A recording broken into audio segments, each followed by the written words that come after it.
Second पत्नी त्याने करून घेतली होती. काय नाव?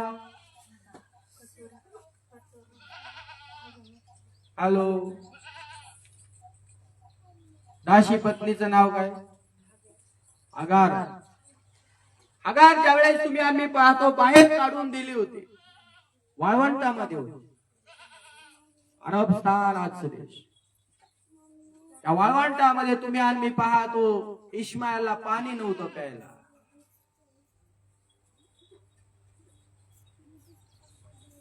पण एल्रोई परमेश्वराची नजर तिच्यावरती होती, तिच्या बाळावरती पण होती.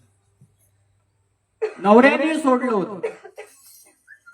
ज्या साऱ्याने बायको करून दिली तिनं वाद विवाद केलं आणि तिला आणि पोराला बाहेर काढून दिला अब्रामाचे कान भरून. विश्वासणारे पण असे असतात, नाही असं नाही. विश्वासणारे पण कधी लावालावी करतात. बाहेर काढून दिलं, पण देवाने सोडलं का? यस, अब्रामाने सोडलं, नवऱ्याने सोडलं, सौतीने पण सोडलं आणि घराच्या बाहेर काढून दिले. तुम्ही कल्पना करा, कोणीच नाहीये, फक्त भाकर आणि बायबल सांगते पाणी तिला दिलं आणि ती रानामध्ये आपल्या पोराला घेऊन निघाली. 9-10 वर्षाच्या पोराला. काय परिस्थिती असेल त्या ठिकाणी. आणि आपलं मूल पाण्या वाचून मरायला लागलं, म्हणून आईला देखील हे पाहावलं नाही. आणि असं लिहिलं आहे की तिनं आपलं बाळ बाजूला टाकलं तिथं आणि तिनं आपलं तोंड फिरवलं आणि ती रडू लागली, रडू लागली, रडू लागली. ते बाळ पण रडत होतं इस्माईल आणि आई पण इकडे रडत होत. दोघा जणांचे तोंड विरुद्ध बाजूला झाले.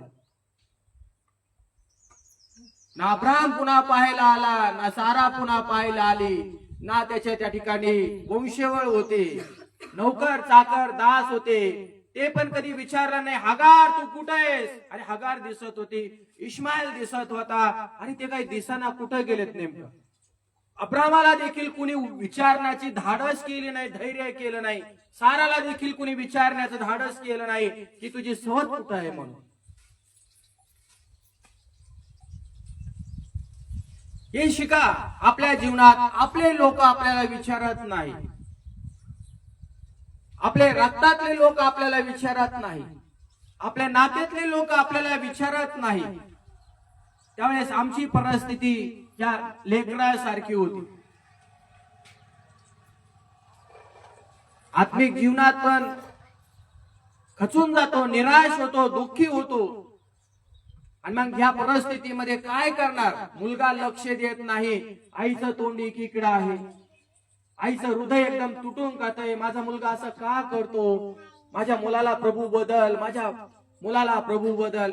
बहीण एका बाजूला रडती, मुलगी एका बाजूला रडती, भाऊ एका बाजूला रडतो आणि मुलगा एका बाजूला, भाऊ एका बाजूला, असं वातावरण चाललं. तुटलेत घरामध्ये लोक, अश्रू ढाळतात, फक्त अश्रू ढाळतात, अश्रू ढाळतात फक्त. रक्तातले ज्या वेळेस आपल्याला सोडतात आणि आपल्याला ज्या वेळेस विचारत नाहीत, हे नातं ज्या वेळेस संपुष्टात येतं ना, त्यावेळेस आपल्या हृदयाला काय झटका बसतो ना, हे आपल्याला कळतं. तोपर्यंत नाही कळत. तोपर्यंत आपण नातं नातं, मुलगा मुलगा, सून सून, हे असं करत राहत. पण एक झटका बसतो ना ज्यावेळेस, त्यावेळेस तोंड विरुद्ध बाजूला होतात आणि मग आपल्या मदतीला कोणीच येत नाही. कुणीच आपल्या साह्यासाठी, मदतीसाठी उभा राहत नाही. त्यावेळेस मग परिस्थिती काय होती? कोणाला हाक मारावी?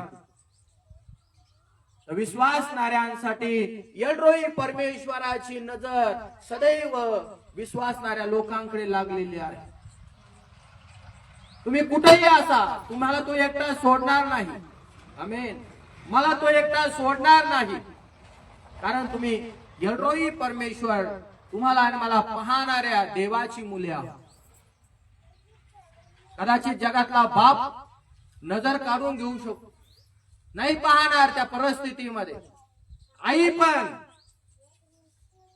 नाही पाहिलं तिनं आपल्या लेकराकडे, पण ज्या वंशावळीत इस्माईलचा जन्म झाला आणि ज्या घरात अब्रामाला पत्नी ती झाली होती, अब्रामाच्या देवानं तिला सोडलं नाही. अब्रामाच्या देवाने इस्माईलला देखील सोडलं नाही. आणि बायबल सांगताय त्या वाळवंटात, त्या अरबस्थानामध्ये, त्या ठिकाणी हगाऱ्याला देवाने दर्शन दिलं. आमेन. आणि देव दूत तिला म्हटला की रडू नकोस, तुझी प्रार्थना ऐकण्यात आलेली आहे. तू संकटात आहे, तू खचून गेलेली आहे, तू निराश झालेली आहे, घरातून तुला बाहेर काढलेला आहे. तुझा अंतःकरण कोणालाच कळाला नाही, तुझ्या हृदयातल्या वेदना कोणालाच कळाला नाही. पण प्रभू म्हटला की माझी नजर तुझ्यावरती आहे. म्हणा आमेन. मी तुझा न्याय करेल. आणि देव तुला म्हटला की मी तुला आता आशीर्वाद देतो. आणि देवाने त्या वाळवंटामध्ये इस्माईलला आणि त्याच्या आईला आशीर्वाद दिला. त्या ठिकाणी वाळवंटामध्ये पाण्याचा झरा त्याने उभा केला. आणि तो म्हटला तुझं पण एक राष्ट्र तयार होईल. आणि आम्ही पाहतो इस्माईल पासून मुस्लिम बंधूचं राष्ट्र तयार झाले. आज कोण पाहत नाही आम्हाला, जगातले लोक पाहत नसेल, पण एकाची नजर तुमच्यावर आणि माझ्यावरती सदैव लागलेली आहे. पण येशू प्रभू की जर त्याची नजर आमच्याकडे लागलेली आहे तर तुम्ही आणि आनंद केला पाहिजे. संकटात होतं हे परिवार, परंतु देवाची नजर आहे की नाही नीतिमानावर. खूप लोक नीतिमान म्हणतात देव कुठे आहे, देव मला पाहत नाही, मला उत्तर देत नाही, माझ्या प्रार्थनेची उत्तर भेटत नाही. कुठे आहे देव? किती दिवस प्रार्थना कराव्या, किती दिवस विनंत्या कराव्या, किती दिवस उपवास करावे, माझे उत्तर भेटत नाही. देव कुठे आहे, देव कुठे आहे, देव कुठे आहे? भावांनो बहिणींनो, देव लांब नाहीये. ज्यावेळेस विलंब करतो देव प्रार्थना ऐकण्यासाठी, त्यावेळेस तुम्ही आशीर्वादित आहात, कारण तुमच्या मोठ्या प्रश्नांचे उत्तर देवानं तुम्हाला देण्याचा निर्णय घेतलेला आहे. अवघड गोष्टी आहेत, देवाने निर्णय घेतलेला आहे. समस्या, प्रॉब्लेम, संकट मोठं आहे आणि आपल्याला वाटतंय की आता प्रार्थना ऐकली जाणार नाही, माझी विनंती ऐकली जात नाही, माझ्या प्रार्थनेला उत्तर भेटत नाही. कोण म्हटलं? कदाचित ही आवाज सैतानाचे आहे. सैतान आमच्या मनामध्ये नेहमी चुकीचे विचार घालतो, पण देवाचे विचार नेहमी पॉझिटिव्ह आमच्याकडे असतात. आणि देव नेहमी म्हणतो मी नीतिमानाची प्रार्थना ऐकतो, मी धार्मिकांची प्रार्थना ऐकतो. जरी ते खचतात आणि त्या खचलेल्या परिस्थितीमध्ये माझ्याकडे प्रार्थना करतात, मी त्या लोकांचा न्याय लावतो, मी त्या लोकांचा निकाल लावन. विधवा स्त्रीचा निकाल कुणीच नाही. वारंवार बायबल सांगते ती दरवाजा वाजवायची न्यायाधीशाचा. वारंवार दरवाजा वाजून त्या न्यायाधीशाला बायबल सांगते रंजीस आणून सोडलं. जगीक होता बदलला बायबलच्या वचनात लिहिला. आणि शेवटी तो म्हणतो की विधवा स्त्री वारंवार येऊन माझ्याकडे प्रार्थना करत आहे, माझा न्याय करा विरोधी लोकांसंबंधी. माझे लोक माझ्या विरोधात गेलेले आहेत आणि माझं जगणं मुश्किल केलेलं आहे. ती म्हणतो वारंवार ती येऊन मला तिला लई त्रास दिलेला आहे, तिचा एकदाचा न्याय करावा लागेल. मग स्वर्गात बसणारा परमेश्वर तुमचा आणि माझा न्याय करणार नाही का? विश्वासू लोक रात्रंदिवस ज्या प्रार्थना करतात, विनंत्या करतात, संकटामध्ये, त्रासामध्ये, त्यावेळेस उत्तर भेटत नाही का? आता मी या आठवड्यामध्ये एका हॉस्पिटलमध्ये होतो, नगरमध्ये, आणि एक तरुण मुलगा, माझ्या मते 22-23 वर्षाचा मुलगा, त्याला थंडी ताप आला होता. आणि थंडी ताप आल्यानंतर त्याचा पूर्ण ब्रेन मध्ये, मेंदू मध्ये पूर्ण ताप गेला. आणि ताप पूर्ण वाढत गेल्यानंतर त्याला हॉस्पिटलमध्ये ऍडमिट केलं. आणि अनंतऋषी हॉस्पिटलमध्ये नेल्यानंतर डॉक्टरने त्यांना नो गॅरंटी सांगितली. ऑक्सिजन वगैरे लावला त्याला. परिस्थिती एकदम नादान. तरुण मुलगा घरामधला. आई रडती, भाऊ रडतोय, मामा रडते, चुलते रडते, सगळे रडते. इतकी भयानक परिस्थिती त्या कुटुंबाची झाली. आणि त्याच्यात तिथं गेल्यानंतर डॉक्टरने त्यांना अजून सांगितलं, त्यांचे अजून हातपाय ढिल्ले झाले. करावं तर आता काय करणार? कोण मदत करील? कोण त्या लेकराला वाचविल? कोण त्या संकटातून मुक्त करील? कोण आहे पाहणारा त्या लेकराकडे? अशी परिस्थिती सांगितल्यानंतर आईला सुद्धा आपलं लेकरू पाहूशी वाटाना. नाते गोत्यांना देखील आपल्या लेकरूशी पाहूशी वाटाना. कारण डॉक्टरने त्यांना नो गॅरंटी सांगितली आणि आता हे लेकरू मरणार आहे. अशा परिस्थितीमध्ये एका देवाच्या सेवकांनी मेसेज आम्हाला टाकला आणि हा मेसेज आम्ही सगळीकडे फॉरवर्ड केला. त्यांनी पण टाकला. सगळ्याकडून सगळीकडे प्रार्थना चालू झाल्या. विश्वासणारे प्रार्थना करत होते. पास्टर लोक प्रार्थना करत होते. सगळीकडे प्रार्थना चालू झाल्या. आणि ज्यावेळेस आम्ही परवा दिवशी त्या ठिकाणी त्यांना भेटायला गेलो तर तुम्हाला सांगेल गुड न्यूज.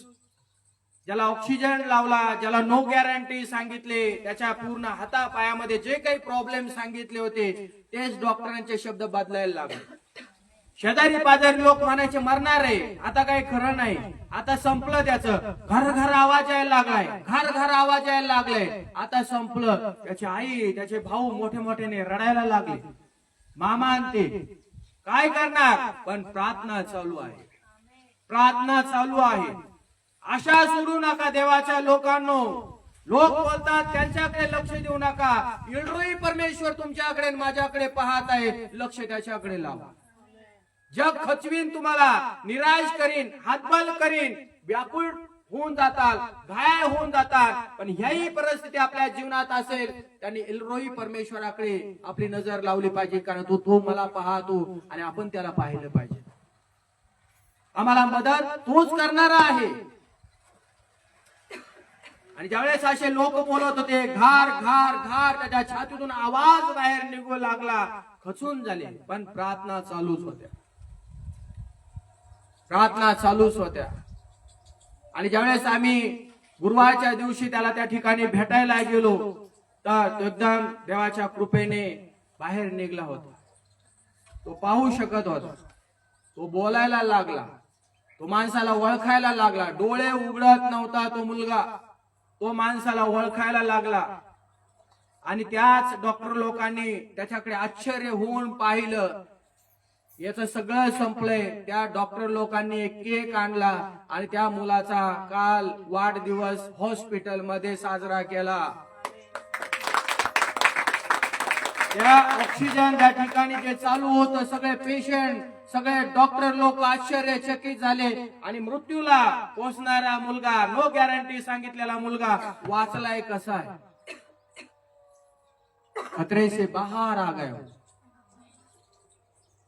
संकटातून प्रभूने त्याला बाहेर काढलं. का? नीतिमानाला बायबल सांगते तो खचू देणार नाही. तुमच्या अंतःकरणात काय चाललेलं आहे प्रभू येशू ख्रिस्ताला माहित आहे. हालेलुया. म्हणून या वचनामध्ये तुम्हाला आणि मला बघायला मिळतंय की एल्रोई परमेश्वराचे नेत्र तुमच्याकडे आणि माझ्याकडे सदैव लागलेले आहे. कशाची कमी आम्हाला? काय हवंय आम्हाला? कळत नाही देवाला. जर देवाला कळत नाही तर सगळं काही संपलं हो. एक मी स्टेटस वाचत होतो आणि त्या स्टेटस मध्ये एक बाई म्हटली, देवच नाहीये म्हणे. देव जर असता असं झालंच नसतं.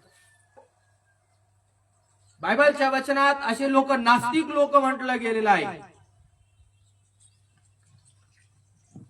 नास्तिक लोक, ज्यांचा देवावरती विश्वास नाही. म्हणजे काही ना काही गोष्टी घडल्या तर लगेच म्हणायचं देव नाही. अरे तू म्हटल्याने देव नाही असं सिद्ध होऊ शकतं का? असं घडू शकतं का देव नाही? मी बोललो देवच नाही जगामध्ये. अरे अरे तू बोलल्याने तुझा शब्द काही 100% खरा आहे का? मग हे जग चालतंय कसं, ही सृष्टी चालती कशी, कधी विचार केला?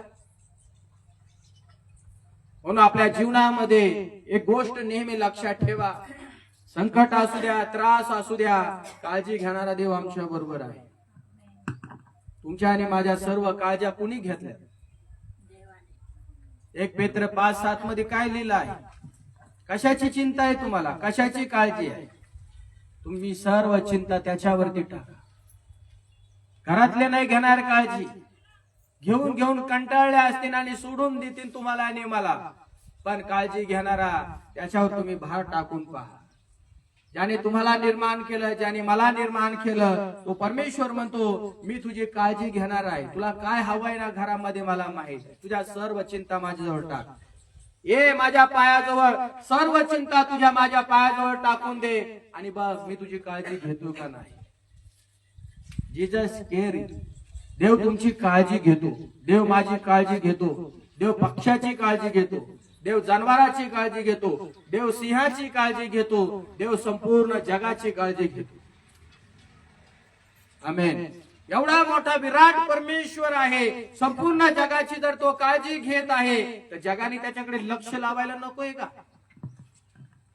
आणि जर आपलं लक्ष देवाकडे जर नसेल तरी देवाचे नेत्र आमच्याकडे लागलेले आहे.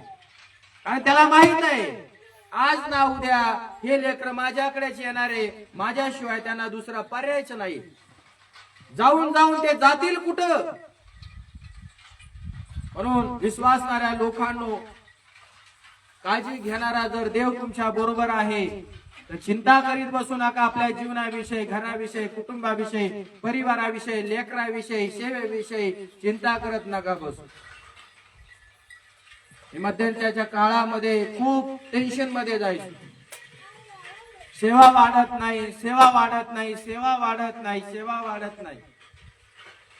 या सेवकांची सेवा पाहतो, त्यांची पाहतो, त्यांची पाहतो.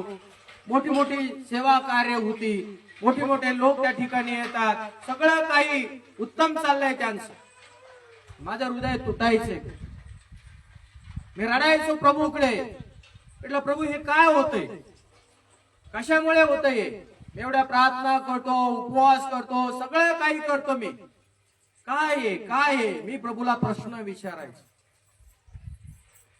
मी सांगू तुम्हाला, प्रभूने मला एक उत्तर दिलं आणि ते उत्तर हे आहे की जे तुला दिलं ना त्याच्यामध्ये तू विश्वासू राहा. तू लोकांकडे पाहू नको. तुला जे दिलेलं आहे ना, तुझ्यामध्ये जे टाकलेलं आहे ना, आणि तुला ज्या लोकांमध्ये ठेवलेलं आहे ना, त्याच्यामध्येच तुला काम करणं गरजेचं आहे. आणि त्या दिवसापासून माझ्या सर्व मी चिंता सोडून दिल्या. मी आता विचार करत नाही, मंडळी वाढत नाही, लोक वाढत नाही, हे नाही वाढत, असं नाही होत, तसं नाही होत, माझ्या गरजा पुरवल्या जाणार नाही, मला लोक दर्शवून देत नाही, मला भेटी मिळत नाही, लोक मला काही गिफ्ट घेत नाही. मी सोडून दिला विषय. का? प्रभूचं उत्तर मला. आमेन. ज्यावेळेस प्रभू आम्हाला उत्तर देतो, नेहमी लक्षात ठेवा, आपल्या सगळ्या चिंता, सगळ्या टेन्शन सगळं निघून जातं आणि आपलं मन हलकं होऊन जातं. कारण त्याला कळतं आपल्या मनातून काय चाललेलं. म्हणून आपण देवाकडे फक्त आता देवाचा सेवक या नात्याने फक्त प्रार्थना करतो. देवा ज्या लोकांमध्ये घेऊन जातो, ज्या लोकांमध्ये ठेवलेला आहे, ज्या लोकांमध्ये मला नेत आहे, तुझ्या नावाला धन्यवाद. माझा वापर कर आणि तुझी इच्छा त्या लोकांमध्ये पूर्ण कर. 5 असू द्या, 10 असू द्या, 15 असू द्या, 20 असू द्या, त्या लोकांमध्ये विश्वासाने जातो, मी काम करतो, सेवा कार्य करतो, देवाचा निरोप देतो आणि माझी सेवा कार्य करून पाठीमागे येतो. देव त्याचं काम करतो, कारण सेवा माझी नाही, सेवा प्रभूची. मला पाहणारा देव, मी काय करतो, मी कुठे जातो, देवाला हे माहित आहे. अजून एक वचन वाचूया, दुसरे इतिहास याचा 16वा अध्याय आणि वचन क्रमांक 19 मध्ये काय लिहिलं आहे.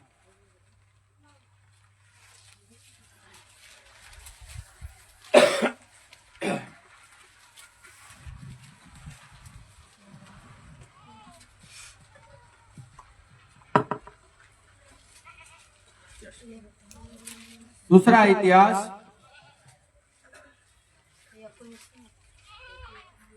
16वा अध्याय 16. 16:9. परमेश्वराचे नेत्र परमेश्वराचे नेत्र अखिल पृथ्वीचे निरीक्षण करीत असतात. अखिल पृथ्वीचे निरीक्षण करीत असतात. जे कोणी सात्विक चित्ताने त्याच्याशी वर्ततात जे कुणी सात्विक चित्ताने देवासंग वर्तन करतात त्यांचे सहाय्य करण्यात तो आपले सामर्थ्य प्रकट करीतो. त्यांचे सहाय्य करण्यास तो आपले सामर्थ्य काय करतो? म्हणा प्रगट करतो. म्हणा सगळेजण आमेन. म्हणा प्रगट करतो. परमेश्वराचे नेत्र पृथ्वीचे निरीक्षण करत असतात. काय चाललंय पृथ्वीवर देवाला माहित नाही का? कोण काय काय काय करतय, कुठं कुठं करतय माहित नाही का? सांगा. माणसाला नाही कळत, देवाला कळतं ना? का देवाला पण मोतीबिंदू झालाय हो?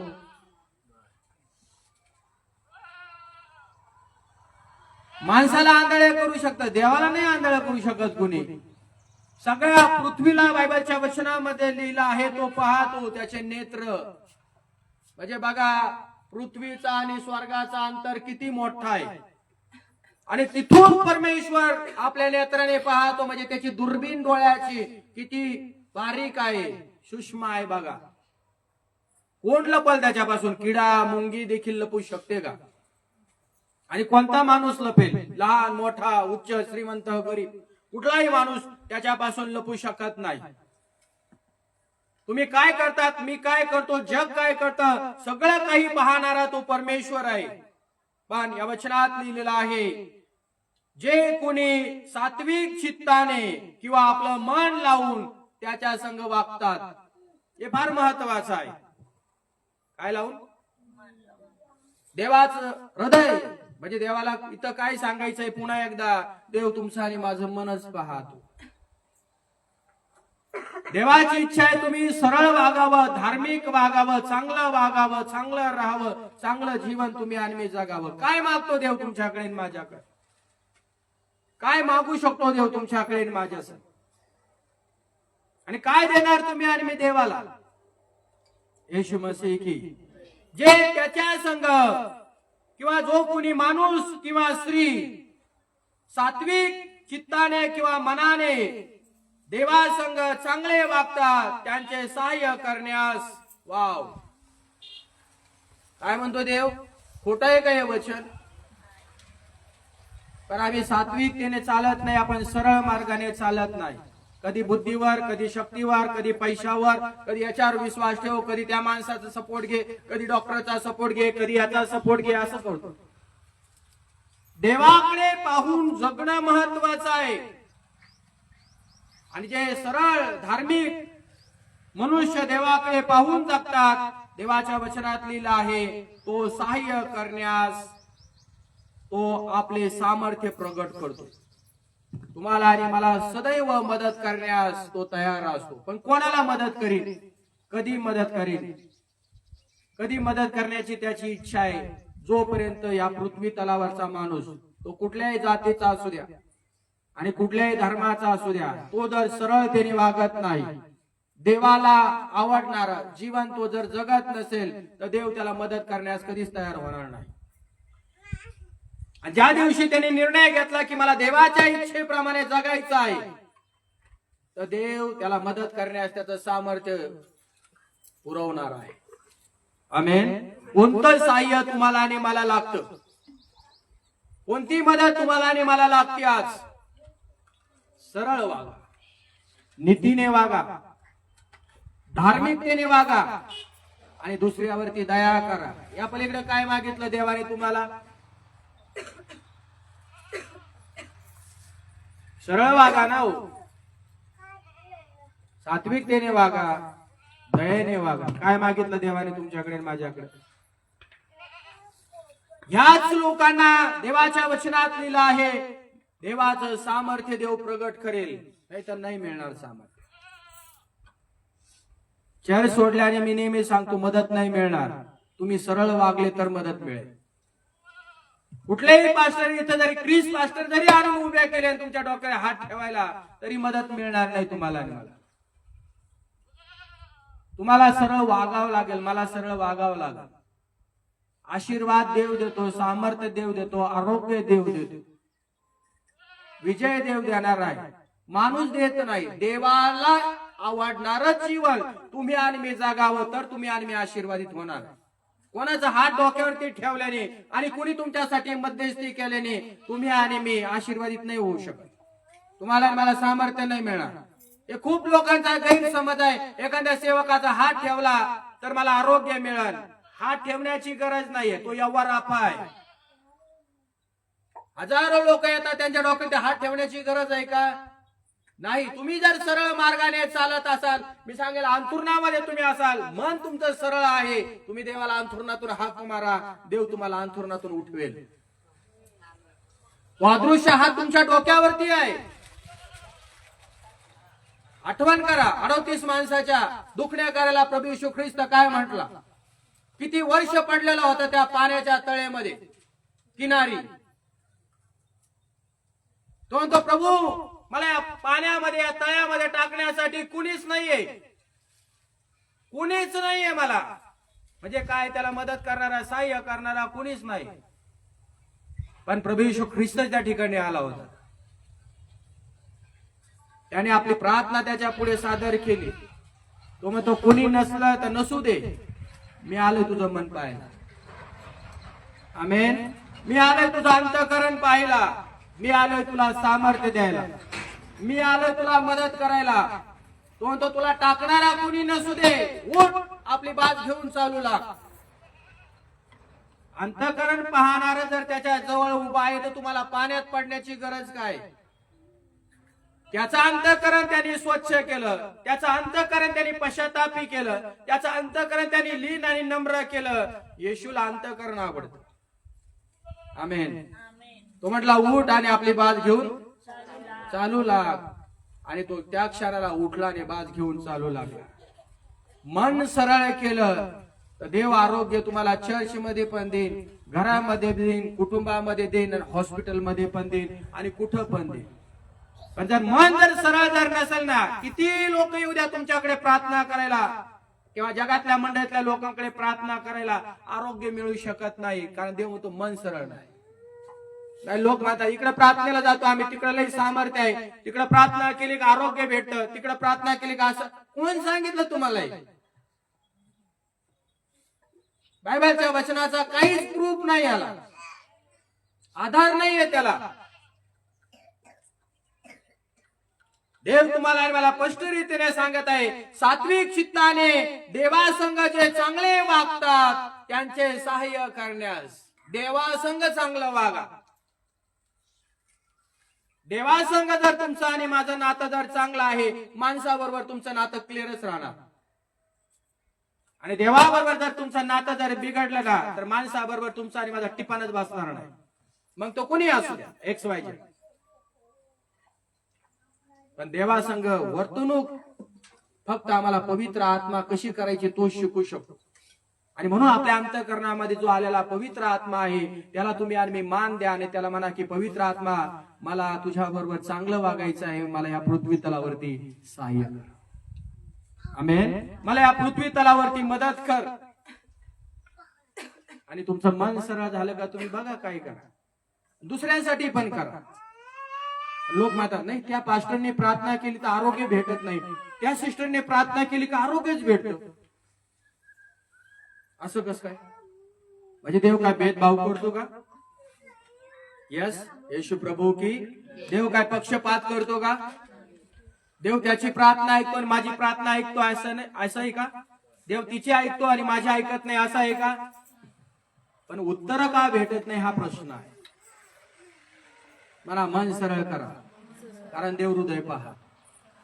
तुमचं जर हृदय क्लिअर नाही, किती उदाहरण घ्या, मत्तेचं उदाहरण घ्या, हृदय त्याने क्लिअर केलं, येशू ख्रिस्ताकडे पाहिलं, येशू म्हटलं चल माझ्या मागे. अंतःकरण पाहिलं, मत्तेने सगळी धन संपत्ती प्रॉपर्टी सोडली, येशूच्या मागे निघाला. जक्काईचं उदाहरण घ्या, मन स्वच्छ होतं, देवाला पाहण्यासाठी झाडावरती जाऊन बसलं. मन स्वच्छ होतं, येशूची नजर त्याच्याकडे गेली. येशू म्हटला त्याला खाली आहे, मला तुझ्या घरी यायचं.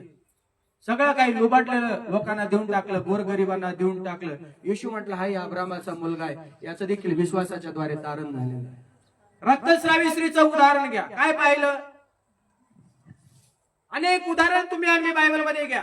तुम्हाला आणि मला एकच गोष्ट दिसल, प्रभू येशू ख्रिस्त तुमचं आणि माझं अंतःकरण पाहतो. तुम्ही आणि सरळ सरळ सरळ वागण्याचं जर जीवन निवडलं तर देव तुम्हाला आणि मला केव्हा कधी क्षणामध्ये मदत करण्यासाठी तयार आहे. पण जर मन जर सरळ जर नसेल तर देवही मदत करणार नाही आणि देव कुठल्या माणसालाही मदत करण्यासाठी पाठवणार नाही. कारण देवाला तुमची माझी खोड मोडायची असते. म्हणाल का आमेन? हा. त्याचे सहाय्य करण्यास, कोणत्याही व्यक्तीचे सहाय्य करण्यास तो आपले सामर्थ्य प्रगट करतो. हा तू मूर्खपणा केला म्हणून या पुढे तुझ्या मागे लढाया लागतील. हे रेव्हलेशन घरी जाऊन वाचा. काही संकट लागले, कमवून संकट लागले. देवाची इच्छा आहे तुमची आणि माझी सुधारणूक व्हावी. आणि जर नाही सुधारले तुम्ही आणि मी, नाही बदलले तुम्ही आणि मी, तर देव तुमच्या आणि माझ्या पाठीमागे इकडे काय लिहिलं आहे?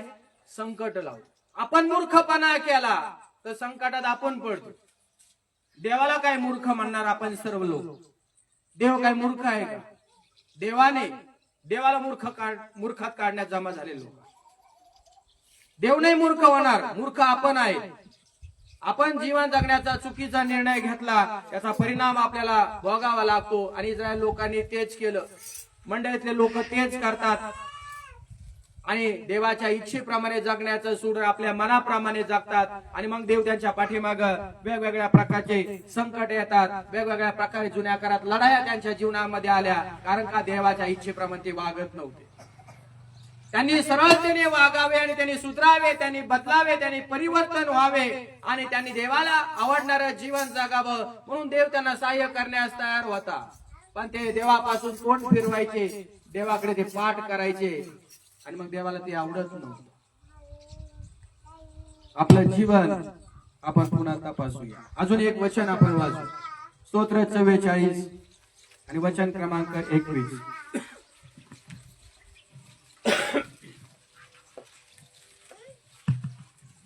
तर देवाने हे शोधून काढले नसते काय? हा. कारण तो मनातील गुप्त गोष्टी जाणतो. हा. ऐकलंय सगळ्या जणांनी? पुन्हा एक बार कोणतरी वाचा, जोराने वाचा. तर देवाने हे शोधून काढले नसते काय? हा. तर देवाने हे शोधून काढले नसते काय? कारण तो मनातील गुप्त गोष्टी जाणतो. मनातील मनातील काय शोधून काढलं पाहिजे? आपल्या जीवनाचं आत्मपरीक्षण करा. मंडळीत येणाऱ्या लोकांनी प्रत्येकाने आत्मपरीक्षण करायचं जुन्या जीवनाचं. अजून पण जुनं जीवन जर घेऊन मी प्रभूच्या राज्यामध्ये जगत असेल आणि मला वाटत असेल मी ट्रिक्स मिक्स रिमिक्स खेळ खेळन, तर हे देवाला मान्य नाही. इकडे लिहिलं आहे पूर्वीचं जीवन. आठवा, देवाने तुमच्या आणि माझी सैतानाच्या हातातून कशी सुटका केलेली आहे. पण सुटका करून देखील तुम्हाला आणि मला जसं वागायचं तसं जर वागायचं असेल तर मग भविष्य काळामध्ये अडचणीला तुम्हाला तोंड द्यावं लागेल. कुणी सोडवणार नाही तुम्हाला आणि मला, कुणीच नाही सोडवणार.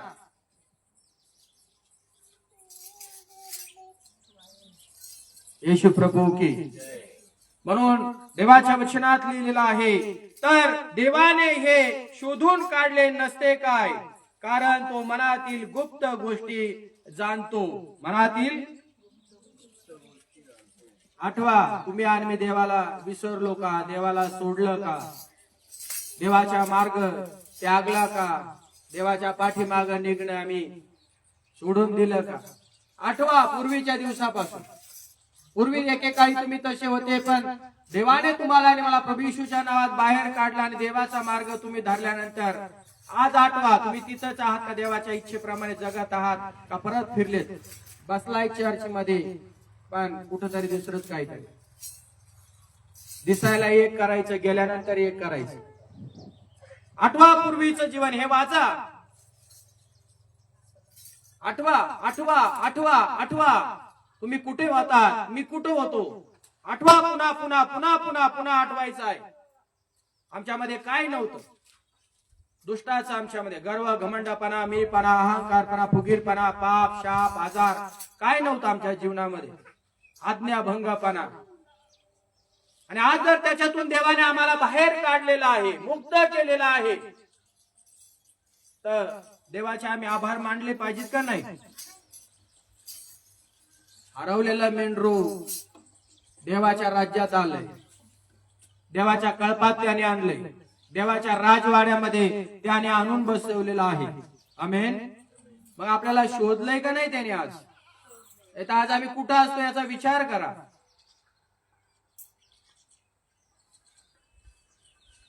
येशू प्रभू की. तर मग पुढे लिहिलं आहे, कारण तो मनातील गुप्त गोष्टी, तो मनातील गुप्त गोष्टी. म्हणून आपल्या प्रभूची आठवण तुम्हाला आणि मला सदैव राहणं गरजेचं आहे. आणि आपण आपल्या देवाबरोबर जीवन जगण्यास नेहमी तयार असलं पाहिजे. देव आमच्या बरोबर सदैव आहे. तो सदैव तुमच्या आणि माझ्या सोबत राहील. सदैव तुम्हाला आणि मला तो शिकवेल. सदैव तो तुम्हाला आणि मला पुढं पुढं घेऊन जाईल. जे पाहिजे ते या जगामध्ये तुम्हाला आणि मला तो पुरवठा करील. तुम्हाला आणि मला कशाची तो कमी घटी पडू देणार नाही.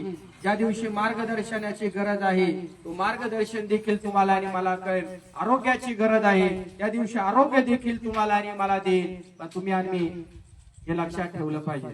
देवाला हे कळतं. बाहेरून बघू नका कोणाला. साचपायचं एखाद्या सेवकाला, एखाद्या सेविकाला, एखाद्या विश्वासणाऱ्याला, तर त्याला अंतःकरणातून साच. बाहेरून कधी बघू नका. मोठ्या गाडीमध्ये आला तर लय मोठा पास्टर झाला, मग त्याच्याकडे लय मोठा अभिषेक असेल, चुकीचं आहे. बाहेरून नका बघू, त्याचा ड्रेस बघू नका, बूट बघू नका, गाडी बघू नका, त्याचा बंगला बघू नका, त्या सेवकाचा, सेविकेचा. त्याच्या मुखातून, त्याच्या अंतःकरणातून काय बोल निघतो बाहेर ते बघा. काय निघतं देवाचं वचन रेमा ते बघा. काय लोकांना आशीर्वाद निघताय तो बघा. काय देवाचं अंतःकरणातून तो बोलत आहे त्या गोष्टी त्या बघा. मग त्याच्यावरून ओळखा की देवाचा सेवक तो कसा आहे, देवाची सेविका कशी आहे, देवाचे विश्वासणारे लेकरं कसे आहे, मंडळीतले लेकरं कसे आहे. मग त्याला ओळखा. बाहेरच्या स्वरूपाकडे कधीच जाऊ नका आणि झटपट लगेच एक दुसऱ्याचा न्याय करू नका. तुम्ही सोडाल एकमेकांना, मी सोडाल एकमेकांना. तुम्ही टाकाल मला, मी टाकेल तुम्हाला. आणि येशूला सगळ्या लोकांनी तेच केलं. जे जे आपले आपले म्हटले, ज्यांना बरं केलं, ज्यांना रोगानं शुद्ध केलं, ज्यांना शुद्ध केलं, पवित्र केलं, ज्यांना धुतलं, ज्यांना डोळे, कान, नाक सगळं काही अवयव दिले देवानं, हेच लोक म्हटले. हेच लोक म्हटले काय करा. आणि येशू म्हणतो हे माझे लोक आहेत, पित्याने मला दिलेले आहेत.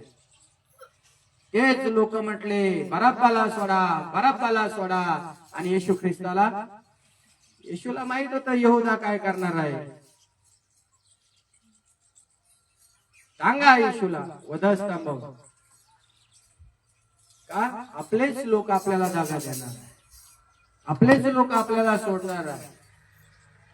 ज्याने तुम्हाला आणि मला निर्माण केलं, तो देव म्हणतो तुझ्या अंतःकरणात काय चाललंय ना मला माहिती आहे. मी नाही सोडणार तुला. आमेन.